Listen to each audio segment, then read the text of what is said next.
Welcome to the social circle where creators come together to turn ideas into impact and goals into a reality. I am Candace, and this is Jennifer, and good morning, good afternoon, and good evening. And I'm super excited that you guys are here joining us from wherever you are.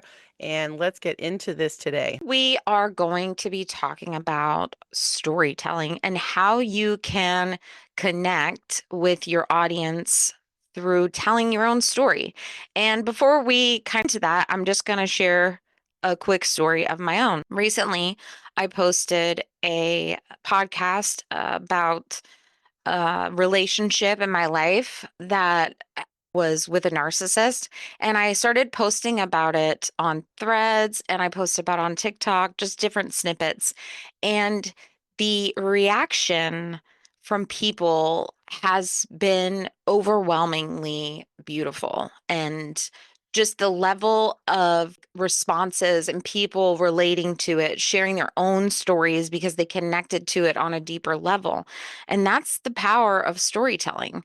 It sticks and it helps you find your people and it builds those real connections, making them feel something. And that's exactly what we're going to break down today, showing you how to use storytelling in your content to build trust, grow your audience, and create an impact. Love that. Thank you for sharing that, by the way. I want to point out too that it's a really great endorphin rush when somebody can look at somebody else's story and be like, "Oh my God, they said the exact thing I was thinking." And that's where when we're learning as a creator how to market the right way using storytelling and that kind of fact. So our circle hack this morning is going to be where we are going to give you a simple structure to start out where you're setting up a story and then you're introducing us to the conflict and then you're showing us the resolution. So one really visual example that I wanted to share today was Lion King. And you remember falling in love with Simba and his dad Mufasa, and then you were crushed when Mufasa ended up dying. And it's because his brother like him and threw him into the gazelle stampede. And in the end, you're just like rooting and cheering Simba on because he ended up becoming who his dad always knew he could be. That is like the epitome of a story that you can share with your audience that will really trigger emotions for you. Yeah, I think we should preface with we think storytelling is super, super, super important. But when you're speaking your story, maybe you wait until you have a little bit larger of an audience to speak to. And that by that I mean like actually speaking, like talking, right? Because somebody isn't likely to stick around for too long unless you have a really great story and you start out strong, right? With a good hook. But most of the time, you can tell your story through other ways just by posting a 5 to 7 second video with text on the screen and not even actually speaking. I definitely agree with that. And I'll say this from my own experience. When I got started in my journey of learning digital marketing and creating content that resonated with people, I came from like pain point marketing teachings. And for me, it was, trying to dig down deep and understand who I was when I found all of the digital marketing I was trying to learn. And it was resonating on some levels where I would share a story and I would say had once experienced postpartum depression and I was going through a financial struggle, and so I came to the internet to learn how to make extra income. And this is where I am today, where I now have a podcast with Candace and I've networked so much. I didn't really like connecting on the pain point part. And Candace, I know, does a really good job with verbally speaking about her stories. And I was never personally a big speaker in my content. So it was always a difficult struggle for me to do a talking 30-second video. And so that's why I chose the route of using like just an overlay B-roll and then some text on screen that literally connected on a nostalgic emotion for somebody. And that's how I'm choosing to build my audience. You can do this in all kinds of different ways. But this is where Candace mentioned at a certain point, talking to your audience about your story can also be a huge thing. I think of it like a mini movie. You don't have to be a professional storyteller. You're just sharing what happened, right? The background, you're setting it up. the conflict, what happened, and then the resolution. What was the takeaway? How did it end for you? The key there is making it relatable. If your audience can see themselves in you and in the story you're telling through your content, then they're going to feel connected to you. Totally agree. And that's something that will take time to learn that skill. And doing it every day, small amounts of time will definitely help and it will improve over time. And even if you feel not confident enough to do it, just do it anyway. Even if you don't post it, just record yourself anyway so that you get through that process of I don't know how it's going to come out. I don't know how to speak on camera. There's a infinite ways to be using storytelling with confidence, but getting started is what we're trying to help you do. Actually, it's funny because science shows that our brains literally light up when we hear a story, like remember them way more than facts or data or statistics. Just the story that somebody told us that's relatable. And people aren't out there buying the products, they're buying the feeling and the experience that that product or service is going to give them, whether it's saving them time, saving them money, making their life easier at home, anything like that, that's going to help that feeling and experience and emotion. So think about the best posts you've ever engaged with. They probably were not perfect. They probably weren't like the most polished and perfect things. Like they weren't the best, right? They were just real. I agree with all of that.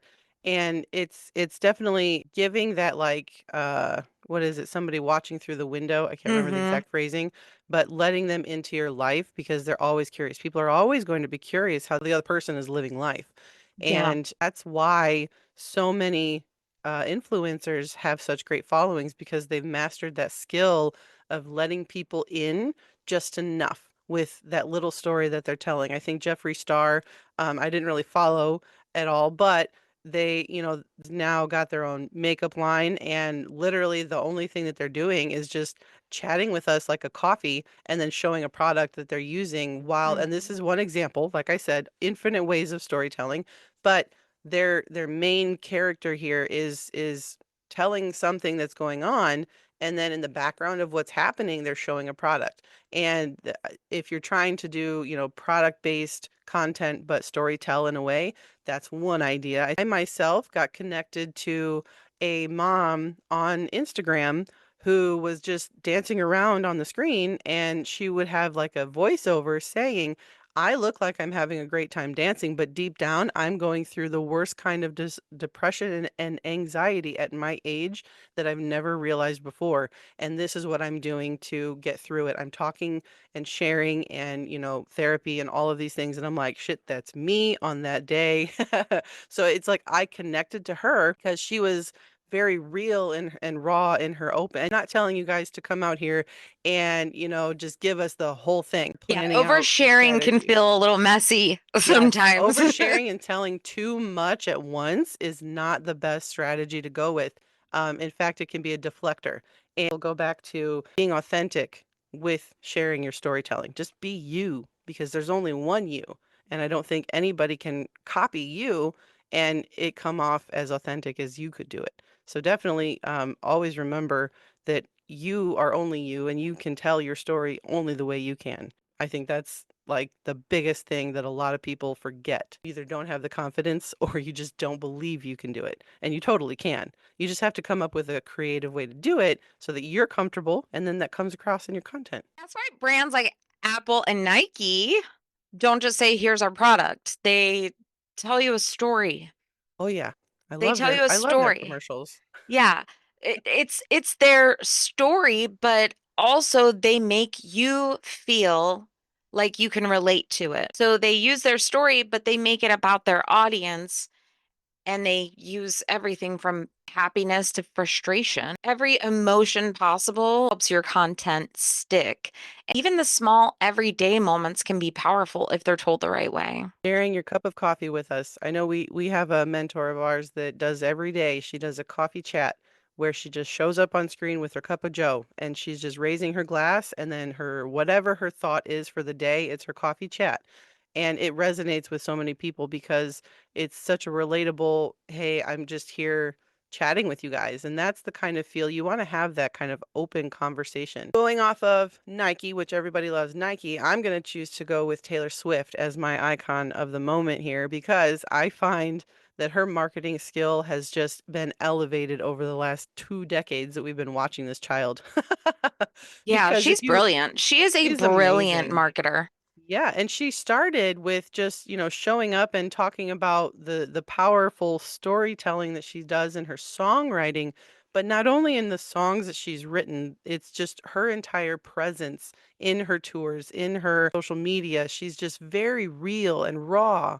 And that's one thing that so many people just admire about that person is the fact that she's able to come out and just share everything, but in such a way that I don't even know if she knows she's doing it, but we're just falling in love with how she's sharing everything with us. And that did take practice for her because I think that her level of marketing, I think what is it now, the Eras tour, and this is where she did the marketing genius behind it. She redid her entire all of her albums all on her own in her own tours. And now she's just like multimillionairing it up. But I think the fact that she understood that and she just redid everything on her own was like the biggest thing that I admire about her. She creates an amazing, just emotional connection with her audience, and that's why people keep coming back. For Like, sure.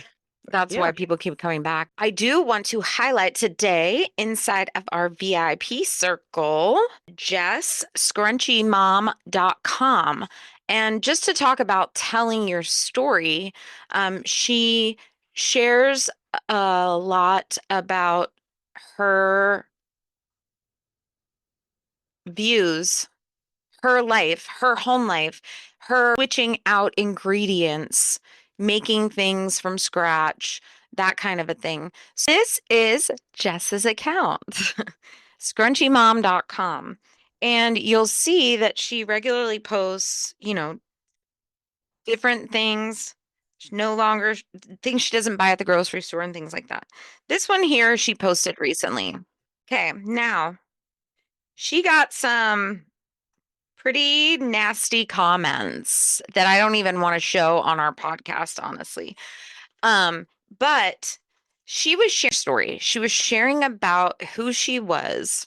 So the engagement was off the charts because not only did she find her audience in there, she got some hate comments, which again, I didn't want to share on the podcast. If you want to see it, we'll link her video in the show notes. But that's just it was her way of keeping it real. Mhm. Like this is not just a business. This is not just a fun thing. Like, this is me. This is who I am. This is why I matter. Like, and that's what makes content stand out. And I have said this so much when you invite in controversy by sharing something that you strongly believe in and that you could stand 10 toes down on, there's no negative effect to that if you can handle the crappy comments, right? If you can handle the crappy comments, because sometimes you can't, and that's okay mentally. Sometimes you can't. We've talked about that before. Sharing who you are, sharing your story, it connects with people. And remember that when you introduce something like that, that's sharing your story or that's sharing a part of who you are. Typically, I have noticed and I have heard from other creators that that content will get lower views. Kind of like a business post, right? So that content will get lower views. But in the end, you actually are introducing more of who you are. You're being more authentic and you're finding your true audience. So as long as you can put up with nasty comments, I'm all for it. I think that's great to point out because that's a factor that stops a lot of people from storytelling or understanding what kind of storytelling they want to share. And as you saw in the example, it was literally just pictures, and then she just had a phrase, I am whatever this political or I am whatever this is. And I feel when I saw that, I looked at it and I was like, okay, so I already know who she is because I've already watched her And a lot of her content in that one reel was very, very relatable to who she is and who she's trying to find. And I think that's the skill that we're all trying to learn here and trying to help you learn is that, you want to elicit that emotion through a visual stimulant, a verbal stimulant, an auditory stimulant, anything that kind of draws in that endorphin emotion, to get people to say, "Oh my God, that's me," or we've had another podcast about our shareable content. That's something that people just can't help themselves and say, "I need to send this to somebody else. This is so me." That's the goal ultimately here. That's what you want to do with your storytelling. And I think if you don't let all that negativity, like Candace just said, get in your way, as here's the thing with negative stuff, you can delete that crap. You can leave it there, let it ride. You can let people comment and it'll just, roll it even more through the algorithm. But if you're the type that can't do it, then you just focus on the positives and you point out all the great things that people will say. And that's something to remind yourself of every time you go into it.